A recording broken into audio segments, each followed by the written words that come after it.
Welcome back, ladies and gentlemen. Before we get back to the action, Combat USA would like to thank all of tonight's sponsors. First and foremost, a big round of applause to your host this evening, Oneida Casino. Fun is our game. Come on, folks, let's give them a huge round of applause.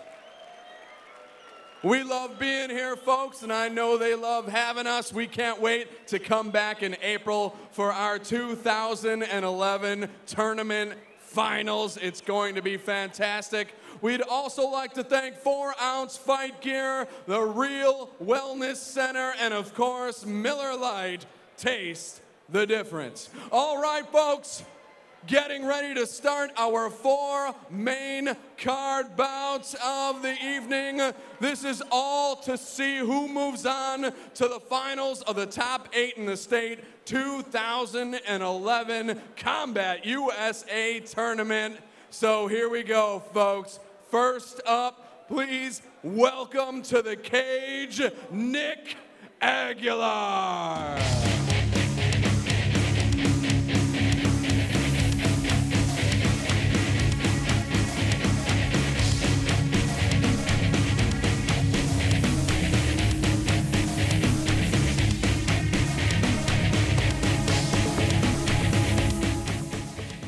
And I fought everywhere. I fought some of the best. I've been around the block. You know, the other guys, they have losses to guys I just think I can beat. I feel comfortable everywhere, but I'm still a ground and pounder guy. And the other guys, you know, they're losing to local guys and guys that I don't think are that good.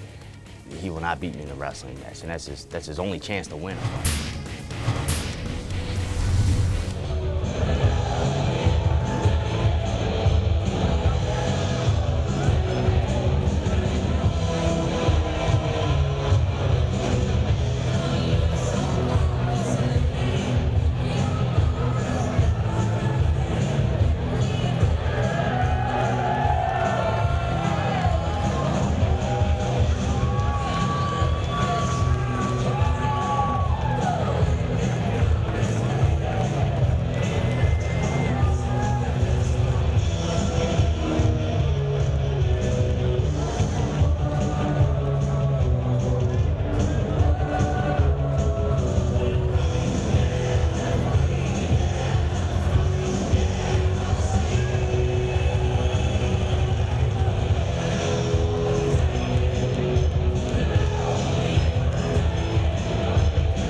Next up, folks, please welcome his opponent, Morgan Sickinger.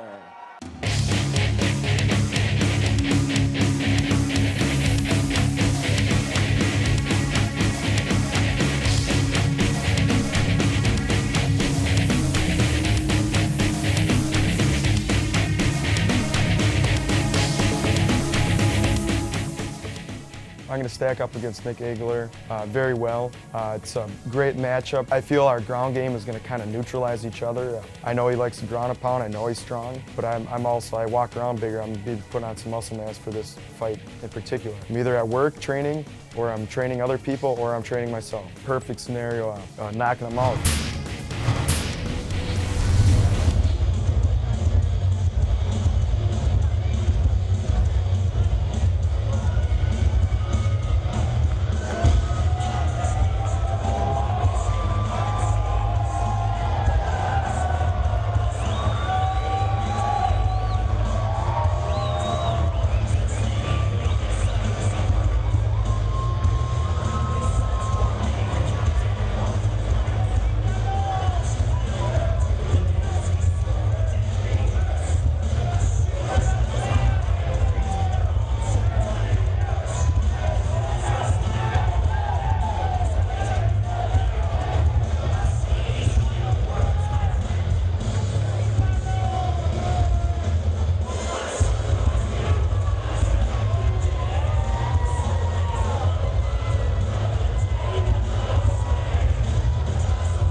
Ladies and gentlemen, this bout is brought to you by Miller Lite.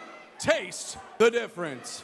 Folks, this contest features 3 rounds in the Combat USA 2011 Top 8 in the state tournament featherweight division. Introducing first, this man fighting out of the red corner. He stands in at 5'8" tall. He weighed in at 146 1/2 pounds. This freestyle fighter in 33 professional contests has 27 victories, and 16 of those victories come by way of knockout. He hails from Racine, Wisconsin. He represents ACS, ladies and gentlemen, Nick Agallar.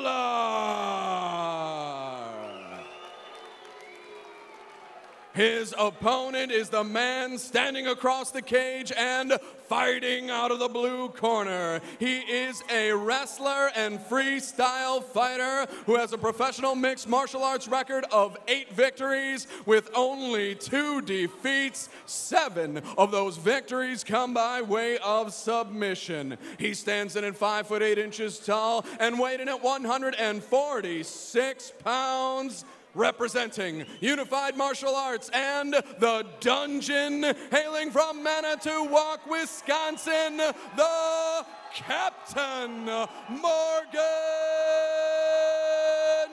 Sickinger.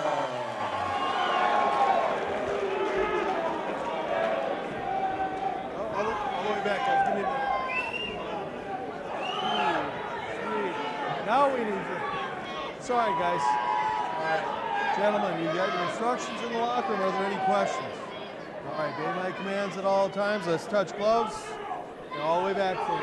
Chris Garrity, smiling Sam Alvey, back with you. Ladies and gentlemen, it's time. This is our main fight card. This one decides who moves on to fight Josh Cassie in our tournament featherweight finals coming up in April. And here we go. Jeff Nace getting us started.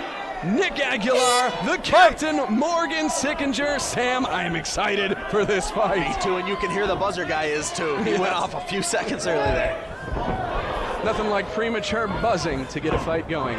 And Morgan is getting on Nick right away, but Nick goes right to his wrestling roots and puts Morgan on his back. It's okay, Morgan's proven that he's comfortable on his back. He might be able to keep that guard high and switch positions. One thing we know about the entire ACS team, and it's because they're led by Nick and Hank Agallar, is they are elite level wrestlers here in the state of Wisconsin.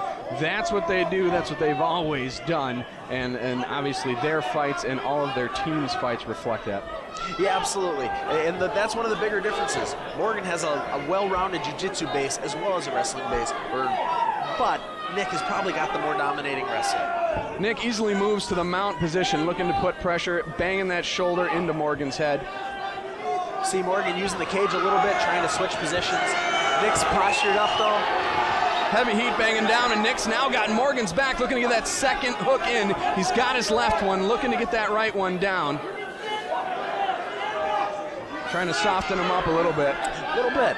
He's not going to try and force anything. He's a veteran. He knows how this game works. And there it is, both hooks. Morgan in a tough position here, finding it hard to recover. Nick is just raining down blows. Jeff Nace is definitely taking a close look here, making sure Morgan's going to be able to survive. Yeah, definitely. Morgan's doing everything he can.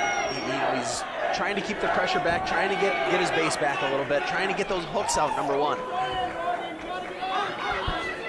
So in a step-by-step process, which I know it always doesn't work this way, how does Morgan get out of this? I mean, how do you get somebody with Nick's pedigree off your back here? You gotta constantly keep moving. You gotta buck. You can't let him get the hooks in like he is. He's got to keep fighting that, and keep the pressure off his hips. You know, if he stays stagnant and doesn't protect himself, Jeff absolutely has the right to call this fight, and you'd hate to see it end that way. Absolutely. It still looks like Morgan's in control and still defending himself intelligently enough. But you always got to wonder how much is he until that sweet spot is hit. And Nick again flattening him back out and raining down more blows to the side of Morgan's head here. A lot of those shots look like they're being absorbed a little bit by the arms and gloves, but those start to wear on you after a while. Yeah, absolutely. I mean, Morgan, even if they're not hitting the head, they'll tire your arms out getting punched there. And this being the first round, they could do something, Morgan. I'm going to stop if it gets that far. Nick looks like he's trying to get a hook underneath Morgan's chin. Kind of hard to see from our angle here, but Morgan's working his way up, trying to stand up. Morgan's trying to switch positions even. And it almost looked like he got it. Nick hanging on for dear life here, trying to keep that back control. And Morgan gets himself caught in an armbar. That's all over. Agallar dominates from start to finish. Superior grappling really says it all here. I mean, keeping his back control with that mount the entire time. And the first sign of Morgan showing he's going to work his way out, and Nick just takes his arm home with him. He does. You got to give Morgan props. He didn't ever give up. He never tapped to the punches. He kept pushing forwards. But in the end, the stronger dominating game, the veteran wins the match. Well, boy, you know, Morgan was a pretty big underdog in this one, and a lot of people saw this coming. You're right, he put up a tough fight, but hey, now we get Josh Cassee versus Nick Agallar in the finals in April, and boy, I tell you, two explosive, two fast fighters. It's going to be crazy. Absolutely, that is going to be a fight to watch. Boy, the ACS team really represents himself here in Combat USA. You know, obviously Nick doing well. Rob Roy already moved on to the finals. Gerald Mearshart already moved on to the finals. Boy, their team is really representing here in Wisconsin. Yeah, one thing their team has is fighters with big records too. I mean, all three of those guys are in the high teens, low 20s for fights. They're experienced, they know how to fight, and they know what they're good at. All right, folks, I'm going to head up into the cage and give you your official decision here. Boy, Nick has enough energy to toss his brother on the ground. Fantastic. All right, folks, we'll be back in just a minute.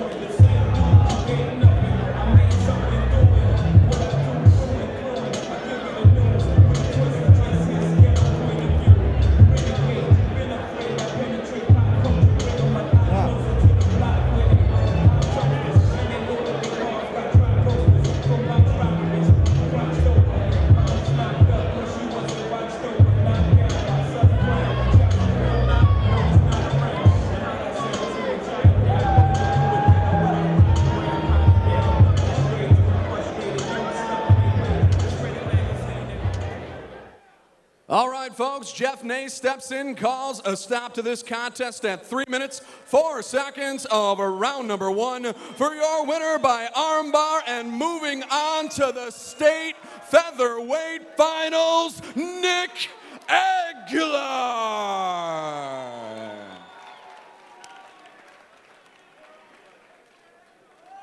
All right, Nick, come on over here. Boy, that fight was fantastic. Your game plan obviously worked out exactly the way you wanted it to. He came out quick, tried to get on top of you, but your superior wrestling obviously took over. How much of that was your game plan going into this fight? Yeah, you know, if you watch Morgan, he's real good at getting in there and kind of staying tight and grind you. I just kind of, you know, we knew it was going to happen. We were top or bottom. I knew it was going to be tough. I was at the rain a lot of blows to get him out of there. Well, it looked like he was about to reverse your position. At least he was trying to. Almost stood up, tried to get into your guard, and then all of a sudden you threw on that arm bar. Is that something you work on a lot too? Yeah, you know, it took 10 years of me to kind of open up in the ring with more than just beating people up.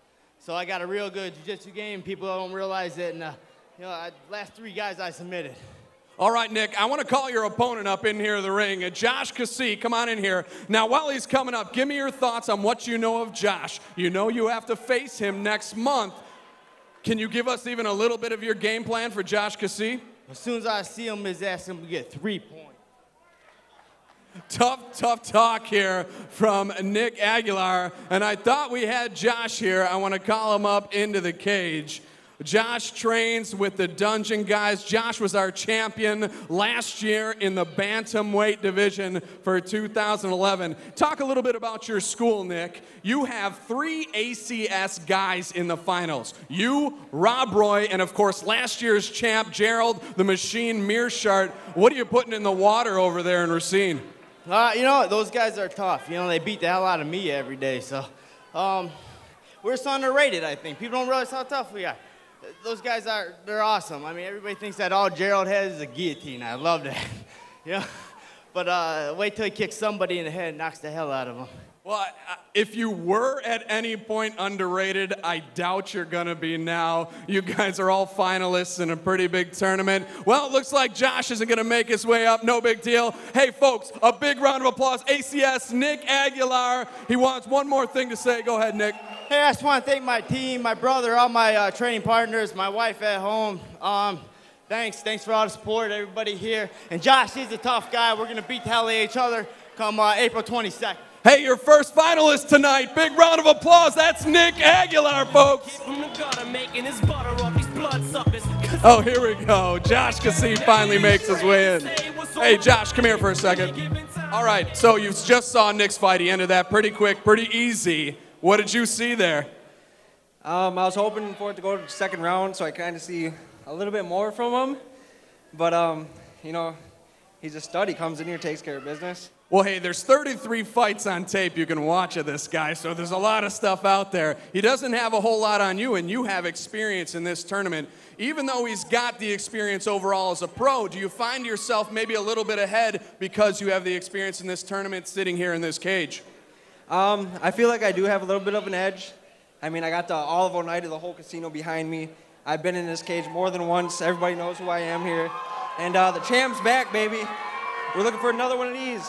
All right, guys, let's get a square off in front of the camera here. Nick Agallar, Josh Cassee, April 22nd. Folks, that fight is going to be an explosion.